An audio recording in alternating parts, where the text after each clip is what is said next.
Welcome back, YouTube. We are back with some more FNAF lore. This is the next video in the ultimate timeline from Game Theory, The Rise of Afton. Before we get started, I have a Discord server down in the description. If you want to suggest me any videos to react to, playlist compilations, anything like that. And while you're down there, please consider subscribing if you're a new watcher or a returning viewer. I'd love to hit 500 subs by the end of Christmas. And let's go.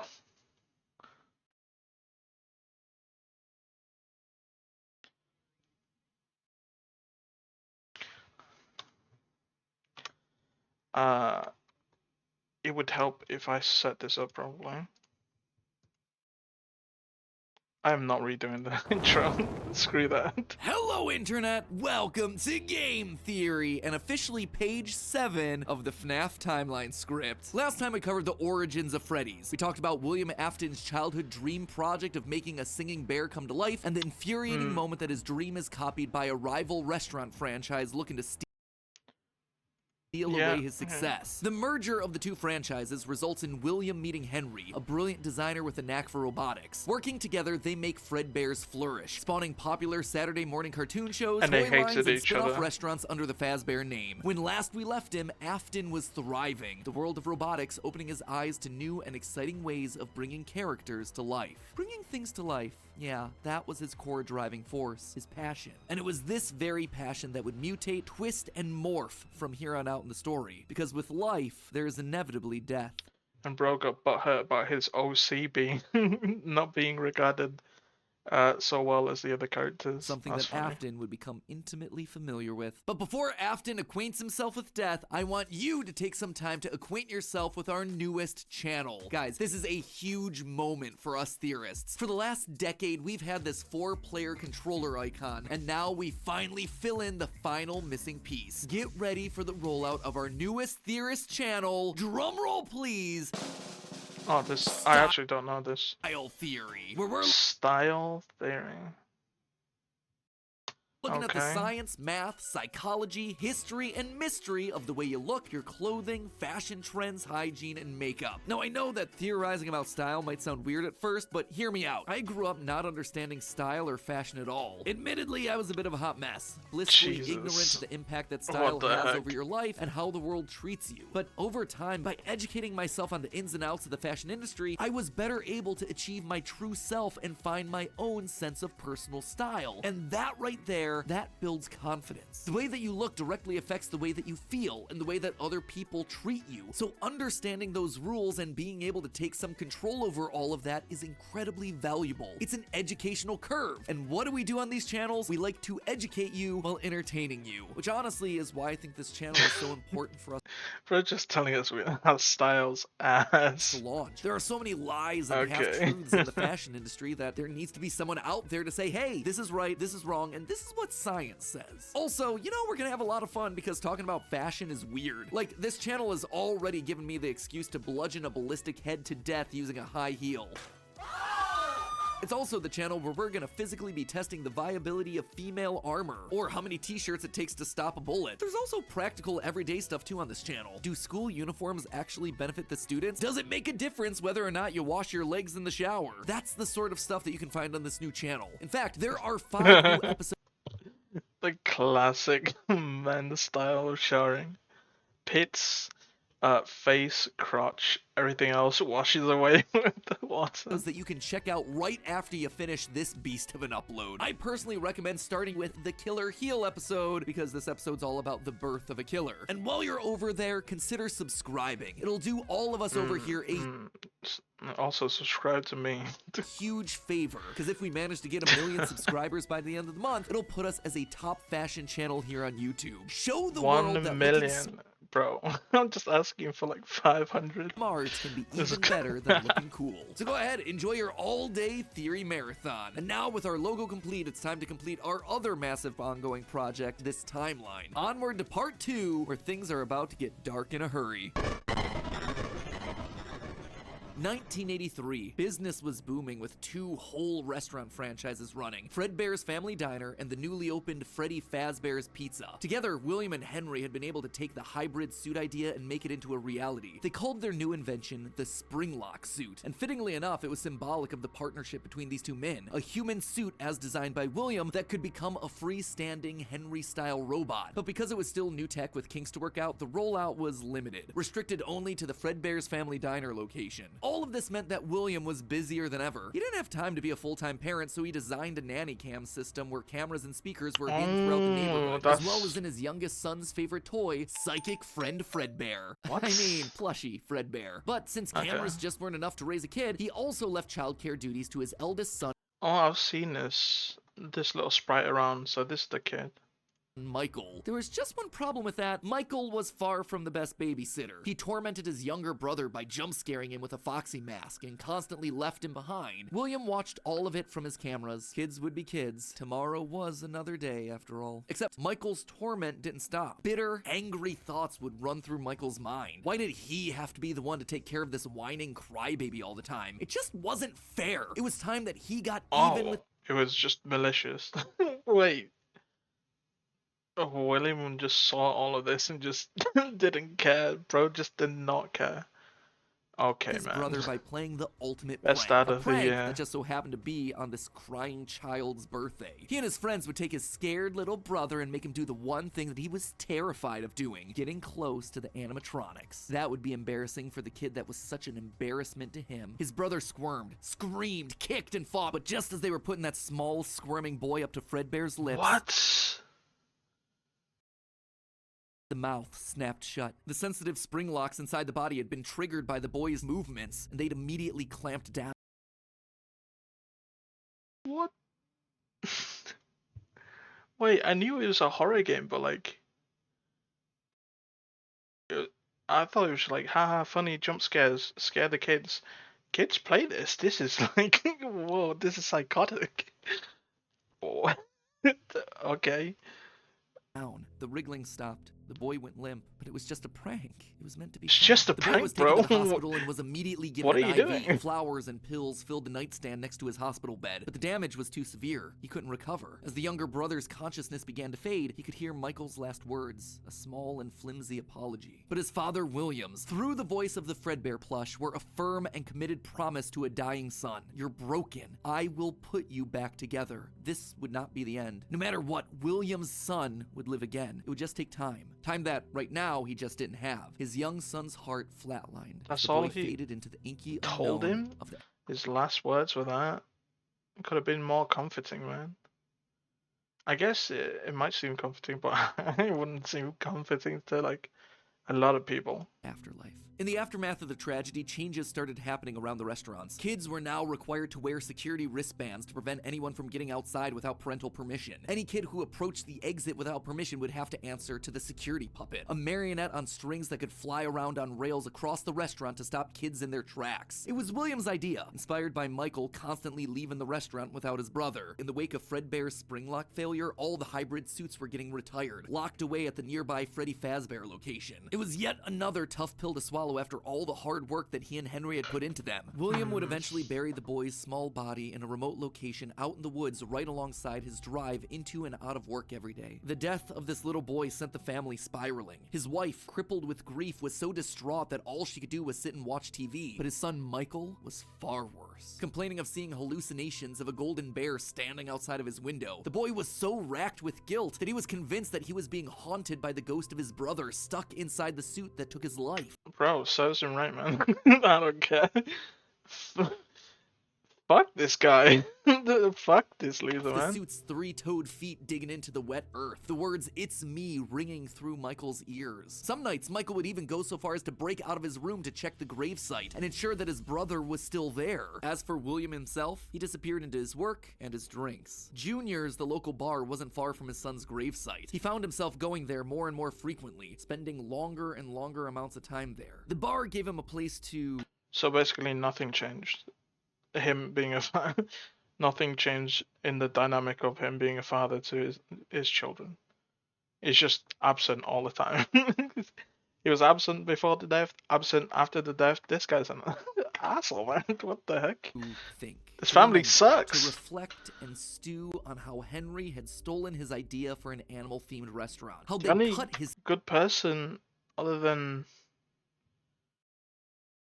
crap. What's his name? I literally forgot what the kid's name. The kid who died is like the mother, and she hasn't. Nothing's been explained of what she does. All she got was like, oh, she watches TV, and she's like the better part of the rest of this family. character out of the cartoon when everyone else was there. How Henry had humiliated him by buying him out of bankruptcy. And now there was his son. Henry had taken his son from him. The robotic part was the part that failed after all. William ordered one more drink, but it was one too Okay, many. this The guy bar is turned him out and crazy. told him to go home. But William didn't go home. Drunk and angry, William raced back to the restaurant to give Henry a piece of his mind, only to find someone else waiting. Henry's daughter, Charlie, locked outside of the building, bullies laughing at her through the window. Fine, some other problem. Wait, there's another to fix. child? But then Afton got an idea. A beautifully awful idea. This was his chance to get back at the man that had humiliated him all those years ago. Henry had killed his business, and now Henry's robotic that was suit Henry's had daughter? killed his son. It was time for William to do some killing of his own. Let Henry feel what it's like to have something you love get ripped away. While parties continued inside the walls of the pizzeria, William attacked Charlie in the back alley. It felt good. He felt free. The years of resentment and bitterness trapped in his heart finally released in a moment of pure unapologetic evil. He would make Henry hurt like he hurts. Jesus, And in that this moment, guy's... William became a killer. He dropped Charlie's lifeless body and drove home, forced to confront his family problems later that night, appalled, but also a little excited by what he had just done. Charlie's death would remain on the books as a random act of violence. And though Henry had suspicions about William, there was no physical evidence, nothing that could link him back to the crime. In the weeks that followed, Fredbear's family diner would close for good. 2 high-profile deaths around the restaurant with 2 grieving owners in such a short period of time was just too much bad press to handle. Besides, Freddy Fazbear's was still open, and it was the newer restaurant anyway. All the equipment from the diner, including the old yellow suits and security puppet, would get retired to that location, and there they would sit for 2 uneventful years. The rest of 1983 and 1984 were spent quietly grieving. Freddy Fazbear's Pizza and the new cast of characters were a hit. Tragic memories of their yellow predecessors quickly faded. Afton kept a low profile and buried... It's easy to forget, man. Like, history is easy to forget. And that's why it repeats itself. himself in work and research, quickly reaching Henry's level of engineering and even surpassing him. And while Henry slowed down to grieve, Afton kept going, even starting his own company, Afton Robotics, for all those pet projects that were a little bit too experimental for the regular operations of the pizzeria. The first of these experimental projects was a secret workshop under his house, a veritable bunker, which allowed him to work while still monitoring his kids via hidden security cameras. Okay, I like how going through this, the game is getting... I'm getting like pieces of like the game play itself. 983. A passcode that served as a constant reminder of why the cameras were so important. Why That 1983 must mean a lot for the people who actually know this lore. So to me, that was a lot of suspense for him just saying 1983, and it means nothing to me. It just flies over my head. A passcode that served as a constant reminder of why the cameras were so important, why he was down there in the first place. This was all to fulfill the promise that he had made to his son, right? I will put you back together. This was for him, all for him, right? But cameras weren't enough. He needed to solve the runaway Michael problem. He had to keep him in the house. He couldn't have another one of his kids wind up dead inside of an animatronic suit. So why not run a little experiment on Michael? You see, all this work with Henry had gotten Afton to start learning more about life, robots, the human mind, and what a fallible machine we as humans were. Our reality is so easy to manipulate with a few sensory deceptions. Deceptions like sound. With just a few sounds, he had discovered that he could alter a person's vision. He could transform blank, smooth plastic robots into lumbering, twisted nightmares. Nightmares far scarier than he could create with actual materials. They would appear organic. Kids watch him play this. I say that because, bro, when I used to live down south, I think around whenever it was like either my niece's birthday or like Christmas, there'd be a huge family gathering, family friends coming around, and man, these kids were like just on their like iPhones, on their iPads, watching FNAF stuff, like videos on YouTube. So like, it's just wild. They were like 8 and under, and it's just, I don't know. To me, when I saw it, I was like, all right, FNAF, yeah, the kids thing, the kids like baby horror, but bro, this is some dark stuff that these kids are watching. Organic, rotting, putrid, terrifying. These would be his means of keeping his son Michael in the house where he belonged. Was it extreme? Maybe. But then again, this was the boy who had killed his son. He would make him sorry. And so Michael would grow up not only dealing with the memories of his own...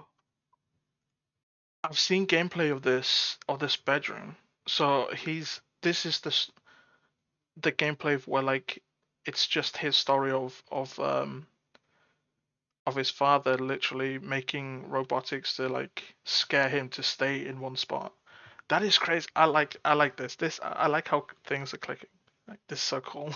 Guilt, the hospital room, the pills, the flowers, the death of his brother, but also facing literal nightmares, illusions created by sound. Michael would never forget these either. Years later, as a security guard, he would still draw pictures of them inside of his logbook. But all of these extra projects meant that his home life suffered even more. He was an absent father and a non-existent husband, leaving his wife cold and alone. Why do you hide inside your walls when there is music in my halls? All I see is an empty room, no more joy, an empty tomb. And despite her repeated demands that he leave his office and engage with the family, he refused time and time again, leaving her no choice but to leave. You burned down my house? You call that a house? It was like a morgue in there. You need to see your son. The baby isn't mine. Well, how's this?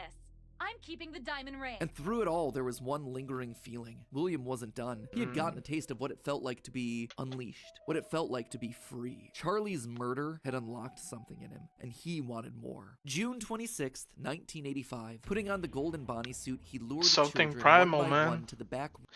It's something primal. I always hold this idea in my head that killing is very primal stuff.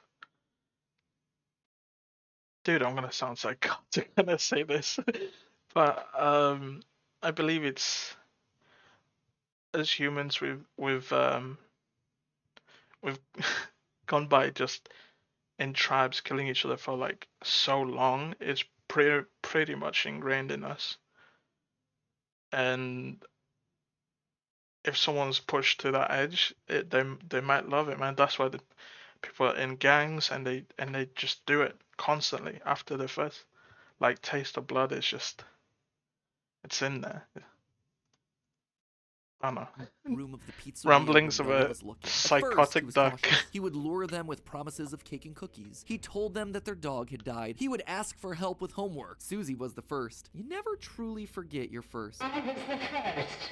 I have seen everything. But where to hide the bodies? He couldn't sneak out. Someone would see him. He had to hide them in a place where they'd never be found and where they'd never leave the building. They had to be stuffed inside of the suits. No one maintained those things anyway except for him. And so Susie would go into Chica. Fritz, Jeremy, and Gabriel would come next, but it was easy. It was too easy. And with each little life he snuffed out, his lies got bigger. Their house was burning. They're just being kidnapped. Until the last one where all pretense was off. He let himself get violent. Too violent. I'll just wait for him after school, throw a bag over his head, hit him with a shovel, and drag him into the back of my car. The body of Cassidy was far more bloody and broken than any of the others. He'd let himself go too far. That one he shouldn't have killed. With no more active animatronics left, he shoved the body into the one suit that remained backstage. The long-forgotten yellow Fredbear, now broken and discolored with age. Broken, like Cassidy was broken. Were all of these like hidden in the back, or were some of these still live? Because that would not make sense if they were still live and they were being used. Like his son was broken. Newspapers reported on this disappearance, naming the whole thing the missing children's incident. Police would even charge William with the crimes after finding security footage of the golden mascot suit luring kids to the back, but they couldn't convict him. They had no bodies, and his face had been hidden behind the mascot suit the entire time. What they had was circumstantial at best, and so he walked away a free man. but Henry knew the truth. In these murders, he saw his daughter Charlie all over again. So he threw Afton out of the company and shuttered the doors to the old pizzeria. Henry would keep the franchise quiet for 2 years. This would not happen again. This could not happen again. How could he protect the kids? Finally, he developed a solution. He would implement an even more extreme security system in the form of new animatronics. Toy animatronics, inspired by the toys that they had been selling years ago. But these guys, these were special. They were a new breed of robot with facial Oh, is this why? Is this the new Chica? Not the old one. Okay. Okay. recognition abilities. But most importantly, they're all tied into some kind of criminal database so they can detect a predator a mile away. All the original animatronics now withered. I'm sorry. They can detect a predator a mile away. I'm assuming they mean the traditional kind of a predator that preys on prey. I was gonna say, man, hey, why don't we have some of these?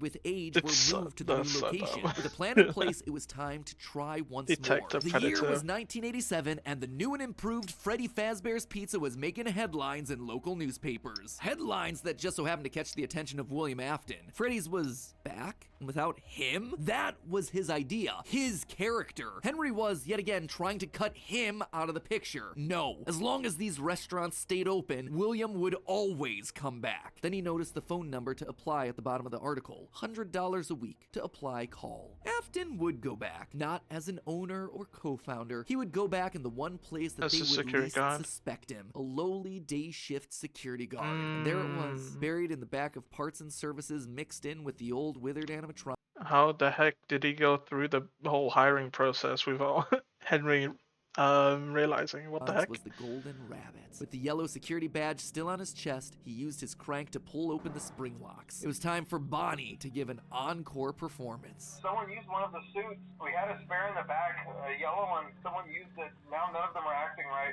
From what I understand, the building is on lockdown. No one is allowed in or out, especially concerning any previous employees. When we get it all sorted out, we may move you to the day shift.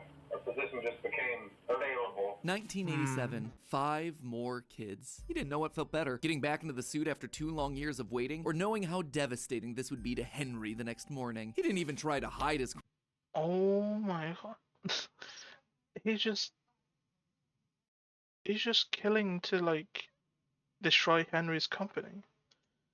This is one petty bitch. What the crime this heck? time just meant more blood on Henry's hands. He'd failed to protect the kids again. The restaurant had only been open for a few weeks, but William was sure that this would get it to close. Good, if he couldn't have Freddy's, no one would. Whenever a new pizzeria opened, he would be there. But as he sat in his bunker, something else started to linger in William's mind. He had seen something strange. The old withered animatronics, they had been wandering around the building, spurred on by the puppet. It was almost like those old robots were trying to save the kids. Save them? They couldn't, obviously, but still, how were they moving? It was almost like they had been given life somehow. Did he have something to do with that? The following day, the news would report a security guard getting bitten by one of the animatronics during the day shift. Was that bite meant for him? William's curiosity was stronger now than... Oh, so that's why it's the game's in a security place.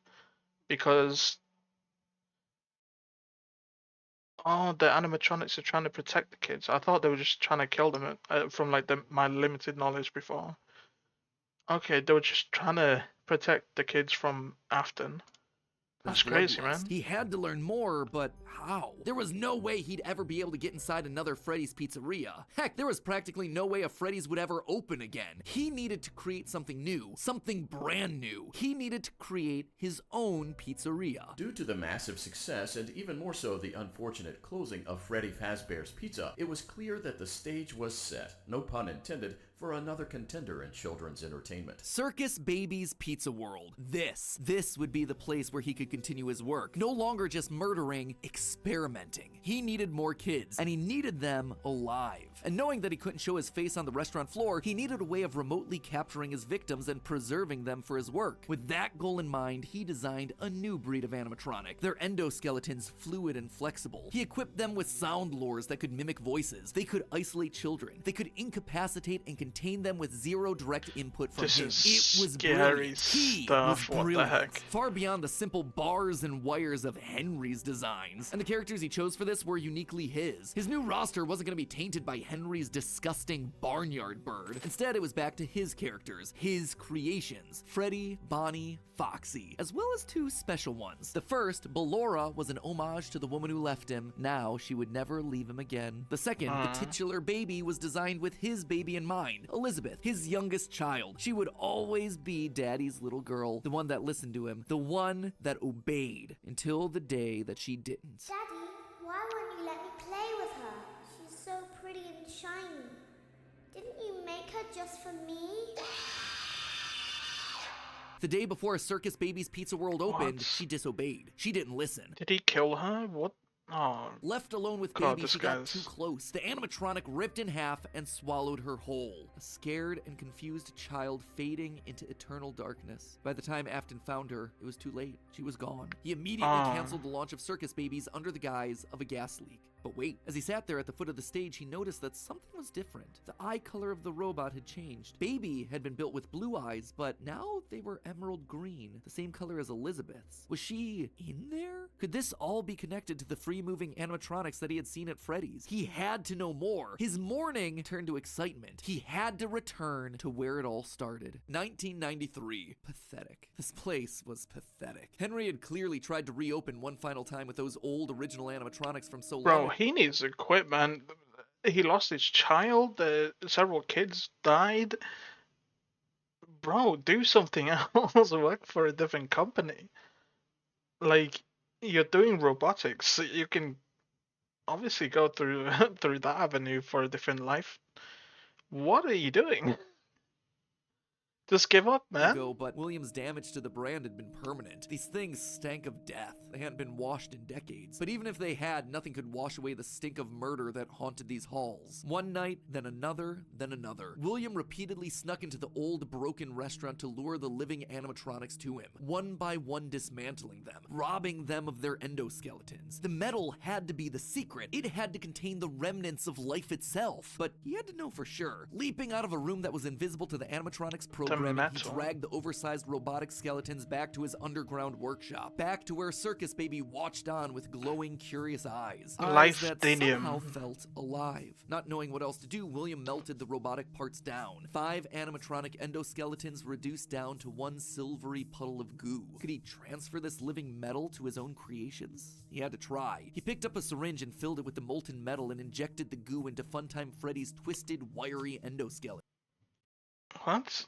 He melted down metal and used a syringe? Okay, buddy. And suddenly the coils came to life. Like snakes writhing in a pile, what had once been cold, lifeless metal moved and jolted on its own. He'd done it! He had unlocked the secret to life itself. It's alive! Except something was clearly wrong. The movements were erratic. They were violent, angry. Baby didn't act this way. It doesn't have a soul, that's why, right? She had been calm, collected. This was clearly something else, something mindless. It's just metal alive by itself. And frantic. Perhaps by mixing the souls and then portioning them out, he had created incomplete beasts. He would need to keep testing to truly understand it. He needed more of this remnant. As he searched the old pizzeria one more time for any remaining scraps of metal, the ghosts attacked. His past victims come to collect their due, all led by Cassidy. The 5 lined up and blocked the door, and Afton's mind reeled. The scientific implications of this were incredible. Ghosts, real ghosts that he could see, all standing against him. But what could they do? What couldn't they do? He panicked as Cassidy approached. Okay, I can kind of see it like, oh, it's real ghosts, all of that. But I can also see it where this guy is completely off the deep end. He's gone. His mind is just gone. All of this is How do in you his head. stop something that's already dead? Maybe with the thing that resulted in their death in the first place. He would get into his suit like old times. He would regain his power over them just like the day that they died. He was the genius. He was the one in the suit. He was the one in charge. The spring lock snapped into place. Maybe it was his frantic movements. Maybe it was the leaky abandoned restaurant. Maybe it was just fate coming to collect its due. He didn't know. The only thing he did know was that his brain was suddenly filled with searing white-hot pain as hundreds of metallic pins and gears stabbed into his body from all sides. All he could do was collapse, blood slowly oozing out of the suit and pooling onto the floor around him. It couldn't end like this. It wouldn't end like this. His work was unfinished. Unable to move, his only option was to survive, to live, to keep living. It took days lying in his own blood, but eventually someone found him, a security guard making a normal report. When he saw the animatronics torn apart in the middle of the party room floor, it caused him to file an immediate report of a break-in. An owner would have to come in and claim the damage, and who else would it be other than Henry? Hope jumped in Afton's heart. Henry would see him. They were partners after all. He would be the one to help save him, to get him out of this suit, to relieve him from this tremendous pain. Henry entered the secret room. His eyes fell on Afton sitting there in the pool of red, and Henry, saying nothing, turned and doesn't help. away. Yeah. I wouldn't help. Screw this. Screw William, man. Like, he murdered your child, obviously. No one in their right mind would help him. Most locations, including this one. Nothing is being taken out beforehand, so if you left anything inside, then it's your own fault. Management also requests that this room not be mentioned to family, friends, or insurance representatives. And so there Afton would sit, hanging on for 30 years, trapped behind the walls with an iron will that refused to die. End of this part. I say this part because it's not officially the end of the Afton era just yet, but this just felt like a really solid stopping point, and the episode has gone on forever. Okay, so most of this is things that we already knew, stuff that's been established and re-established time and time again by— I didn't know yet, but hey. the We're learning. That said, there are two things that I absolutely have to address. The first and biggest is the placement of sister location, or more specifically, Elizabeth's death. To me, evidence in game seems to suggest that it was meant to come before the crying child's death in 1983. The biggest clue to this is that the crying child saw something. Remember what you saw is the phrase that's repeated over and over again by psychic friend Fredbear, aka William Afton speaking through a walkie-talkie in the Fredbear plushie's stomach. But what did he see? Well, I think we can tell based on how the nightmare animatronics are visualized. They have mouths in their stomachs, just like Baby ripping in half at the waist to swallow a kid. There's also the empty girl's room, one presumably left behind by a dead sister. And lastly, it explains why he's scared, and more specifically why Afton wants him scared. He needs his kids to stay away from the animatronics. He doesn't want them getting too close, because the last time one of his kids got too close to a robot, his daughter died. That's then why he sets up the nightmares, to scare both Mike and the crying child away from the animatronics from that point forward. That's why books like the Character Encyclopedia outright suggest that we play as the crying child in FNAF 4. That's why he has a nanny cam following the crying child everywhere, so he can keep tabs on his kids when they're out of his sight. He can't let another Elizabeth situation happen. The death of Elizabeth also gives William Afton extra motivation for killing. He's a grieving father. His daughter was taken away from him, so Charlie should die as well. He's lashing out at the world after losing his kids. And again, we know that at least one of his children had to have died prior to Charlie's death, based on the mound of dirt that we see in Midnight Motorist. It also allows Circus Babies to open and close earlier in the timeline, which is how you wind up with Funtime Foxy appearing as Mangle in the FNAF 2 location. Basically, Elizabeth dying first has everything it needs to fit, except for the most important thing, the murder weapon. Why would Afton be building an animatronic with a giant claw in its stomach so early in the timeline? That's true, it doesn't make sense, because at this point he's just doing his regular stuff, really. At this point, he just has no motive. It just doesn't make sense prior to 1983. At this point in the story, he hasn't killed anyone, and we know for a fact that the missing children's incident is 1985. So Elizabeth's death coming before any of those events just doesn't work. Hence why I placed it where I did in the narrative timeline. That makes Afton's sense. Death here is also it made sense when they did the timeline thing. Tricky. We know that he returned to the FNAF 1 location to break down the original animatronics in order to harvest their remnant. We know that he melts down 5 things to become one thing. Candy Cadet makes that very clear. So the 5 things are the 5 endoskeletons from the various animatronics. That would be totally fine if it weren't for one huge problem. On his 5th visit to the pizzeria, Afton gets spring-locked. So either the 5 becoming 1 starts in 1993, but then finishes 30 years later when he re-emerges from the wall to add the last endoskeleton to his pile, or he's had himself some reason to return to the original location after harvesting all the stuff that he can. It's not ideal, but it's the one angle that makes the most sense. And with that, this next chapter comes to a close, thereby leaving us with 5 more. No, this made sense, man. The way you explained it, it's a good, smooth story so games far. to cover, and another 40+ years of Fazbear history to recap. Jesus. Put it that way, something tells me that this might balloon into 4 parts. Ugh, we'll see. Anyway, until then, my Faz heads, congratulations! You've made it through a massive upload. And hey, if you are still looking for more to watch, then check out the other 5 brand new awesome theories over on our new sister location, Style Theory. This thing literally... Sweet. We'll leave it off there. So far, the story seems great. Would I play these games? Ooh. Who knows, man? I can't tell the future, maybe, but it doesn't interest me playing the games. I just like the story. I like lore stuff, really. Just lore into anything. But anyways, we'll leave it off there. If you like this video, make sure you like, comment, subscribe, all that jazz. Check out my Discord. Suggest me any videos, playlist compilations, all that. And I'll catch you guys in the next one. See ya.